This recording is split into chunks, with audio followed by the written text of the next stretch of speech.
Good morning welcome back to my channel your Arohi. तो এখন ভোর 4:45। তোমাদের সবাইকে 6th রমজান মুবারক।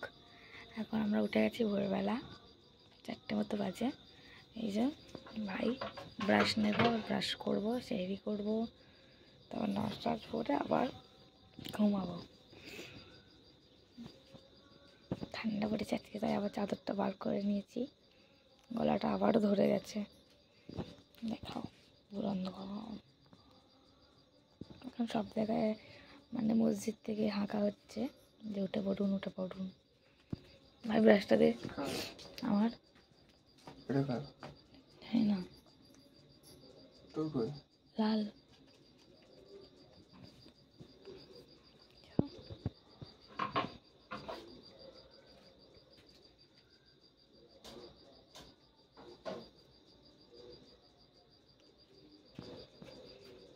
কটটা কল দিয়েছে। তো চলো ব্রাশটা করে নিই, সিঁড়িটা করে নিয়ে নামাজ পড়বো, আবার তোমার সাথে দেখা হচ্ছে। ভাই সেহরি করতে বসে গেছে। এই যে দই পরোটা আর এখানে আমার ভাত। আমি তো ভাতই খাই। দাও মা, অল্প দেবে। কম করো আর তুলে নাও ব্যাস।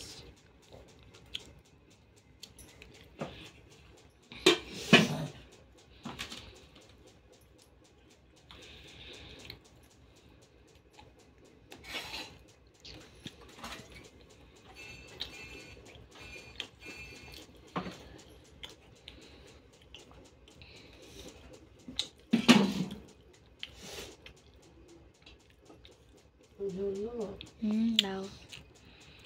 তারপর আমি খাবো ভাত আর মাংস। এটা আমার ডেলি সেহরি। আর এই খাচ্ছে। তারপর মাখা তো চলো খেয়ে নিই, তারপর আবার তোমার সাথে কথা। তো হ্যালো ফ্রেন্ডস, আবারও চলে আসলাম। এখন প্রায় 8:30 মতো বাজে। আমি ঘুম থেকে উঠে পড়েছি। আজকে আমার দেরি হয়ে গেছে উঠতে, সেই কারণে আর সকালে কিতাব পড়াটা হলো না। আজকে দেখি দুপুরেই পড়তে হবে হয়তো, দেখা যাক কী হয়। যেহেতু শুক্রবার আর মানে তাড়াতাড়ি করতে হবে। আর ওরা পড়তে আসবে, আর একজন তো প্রচণ্ড দেরিতে আসে, মানে 12টার সময় আসে, তাই সেইটাই একটু প্রবলেমেটিক হয়ে যায়। তো কী করবো সেটাই দেখা যাক। এখন তো সব রোজাই করতে পারবো, আপাতত করবো, আমার কোনো প্রবলেমই হচ্ছে না, সবাই করছি। তো উঠে গেছি, কাজ তো বেশি থাকে না, রান্নাবান্না কিছুই নেই। তো এখন যাই বিছানাগুলো তুলি, ঝাড়টার দিই। তো চল বিছানাটা তুলি। কাপড়ও আছে কতগুলো গোছানো।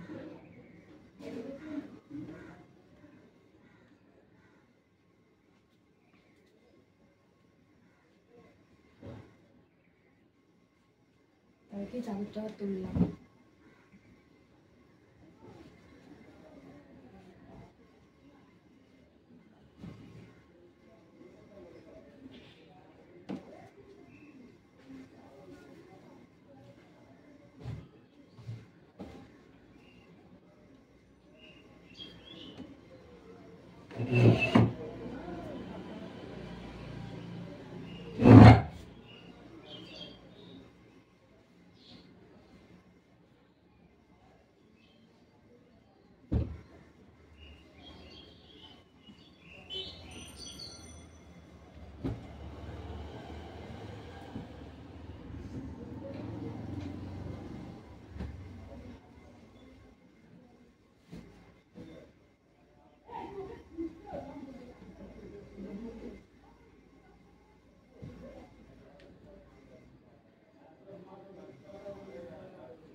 বিছানা আরও গোছাই। এখানে কত কাপড় সব গোছাতে হবে।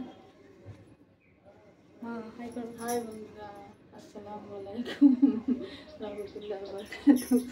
আপনাদের রোজাটা কেমন কাটছে? আমাদের তো খুব ভালোই কাটছে। আর এখন কাজ আছে, যেহেতু বাসন মাজা হয়ে গেছে, কাপড় কাচাও হয়ে গেছে, একটু কাজ আছে, বাইরে যাবো আমি, তারপর তোমার সঙ্গে দেখা হবে। তো চলো টাটা। আমার পড়াটা রান্না সব কমপ্লিট, ঘর ঘাট দেওয়া গোছানো সবই কমপ্লিট। দেখো আবারও চলে এসছে, ঠিক আছে। যেহেতু আমার নানি বাড়ি প্রচণ্ড কাছে, সেই কারণে আসতে থাকে। এই যে ঘর পুরো গোছানো কমপ্লিট। আমি তোমায় দেখাতে পারিনি কারণ প্রচণ্ড দেরি হয়ে গেছিলো। আর ওরা পড়তে লেগে গেছে পুরো 1:45 এরকম টাইমে। এখন 1:12 বাজে, আমাকে গালতে হবে, আবার নামাজ পড়তে হবে। সেই কারণে আমি তোমাদের তখন মানে আর কি ঝাঁট দেওয়া কর্মজা কিছুই দেখাতে পারিনি। তো সব কিছু করে নিয়ে এই দেখাচ্ছি। তাও এখন আমি বাইরেটা ঝাঁট দিইনি, বাইরেটা মাই ঝাঁট দেবে। দেখো মা, তো আমার দেরি হয়েছে, সেই কারণে বাড়িটা মা বললো যে আমি ঝাঁট দিয়ে দিচ্ছি, তুই গাটা ধুয়ে নামাজটা পড়ে নে। তো আমি যাই, গাটা ধুয়ে নামাজটা পড়ি, আর একটু গেতাব পড়ার চেষ্টা করি। আজকে ডেলি পড়ি, ডেলি সকালে পড়ে নিই। তা আজকে হয়নি সকালে, সেই কারণে ঘুমতে উঠতে দেরি হয়ে গেছিলো। তো আজকে এখন পড়বো, দেখি। তো চলো, গাফা ধুয়েছে, তোমার দেখা হচ্ছে।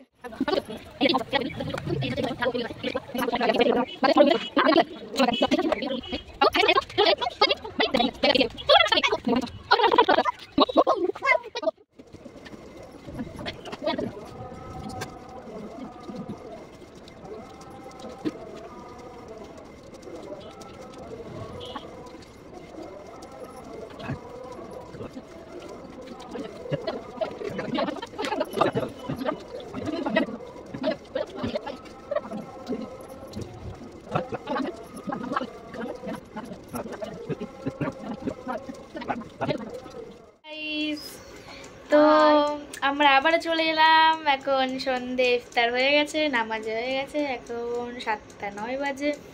তো আমরা দুই ভাই বোন বসে বসে ল্যাদ খাচ্ছিলাম, ভাবছি কি করবো, তাই তো। তো আলহামদুলিল্লাহ আজকে 6টা রোজা হয়ে গেল, আগামীকাল 7টা। খুবই খুশি। কিন্তু তোমরা কি একটা জিনিস খেয়াল করছো, এবার রোজাটা একটু বেশি তাড়াতাড়ি যাচ্ছে। খুব মিস করবো রোজাটাকে। আর ঠান্ডাটা আবারও ফিরে আসছে, জানি না কি হচ্ছে এগুলো। দেখো আমার ঠোঁট পুরো ফেটে গেছে, কিচ্ছু বলার নেই, ফেটেছে। তো আপনাদের যদি ভিডিওটা ভালো লেগে থাকে, ব্লগটা যদি ভালো লেগে থাকে, একটু তোমরা সাপোর্ট করো, আর লাইক, কমেন্ট, শেয়ার, আর কিছুই না। তো আজকে ব্লগটা এখানেই শেষ করলাম। যদি ভিডিওটা ভালো লেগে থাকে তাহলে সাইল লাইক, কমেন্ট, শেয়ার দুটোই করো, সাবস্ক্রাইবও করে দিও। ছোট্ট একটা কমেন্ট করো মিষ্টি দেখে। তোমাদের আমরা জানি যে তোমরা আমাদের পাশে আছো, আগামীকালেও তোমরা থাকবে, তাই জন্য অনেক আশা নিয়ে ইউটিউবে আসা। তো তোমরা একটু সাপোর্ট করো। তো চলো টাটা, গুড নাইট। আবার কালকে নতুন একটা ব্লগ নিয়ে দেখা।